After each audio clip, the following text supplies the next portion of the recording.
And before that, I mean, no training on WMD, bioweapons. I mean, this sounds like it might have been a little bit of a education by garden hose once you started this new Yeah, job. it was pretty much like that. I mean, I had some knowledge of chemical weapons and bioweapons, just begin again because of the connection with the Secret Service, but not a lot of in-depth involvement in those or those types of investigations. So yeah, it was definitely a water hose type of situation. And my job basically was to to find this guy and bring him in and set up an environment where he'd be willing to talk with us. So that's how it happened. It was just taking a job on a leap of faith and finding out later what they want me to do. So I specifically remember the date. It was January 12th, 2006. My team and I had two other guys working with me, set out to find this missing scientist. 2.5 years later, we were successful. And my book, The Gray Bird of Baghdad, is the story of those 2.5 years. Yeah, I want to get into your book, but we're going to end on that one because first we're going to talk about bioterrorism and we're going to talk about let's just scare the shit out of people. That's my goal. Absolutely, man. Okay. How hard would it be, given your knowledge and understanding, for a terrorist organization or a nation state to manufacture a bioweapon? Not difficult at all. Yes, now we're Yes, starting to scare the shit out of people. not difficult. Oh, you're scaring me now, Andy. But I mean, yeah, no, it's a real threat, and it's not something I think people think about a lot. And if something were like this were to get let off the chain, I think the consequences would be massive and cascading. oh, without a doubt, without a doubt. So after the anthrax attacks, we really started taking this seriously because we were really concerned because we just didn't have the right programs in place to defend against these types of things.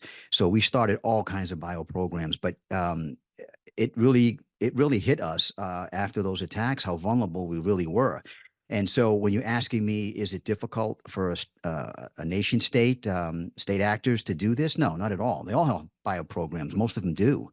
Mhm. Most of them had bio programs, including Iraq. So they're there. They're out there.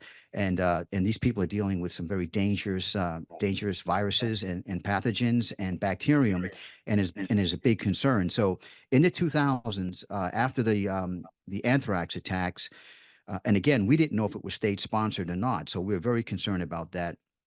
Uh, we really started to kick into gear and started getting concerned about bio programs, and that's when I got involved in it and started to again drink from that fire hose to try to increase my knowledge base and get involved in working on bioterrorism across the board, but also on this particular case.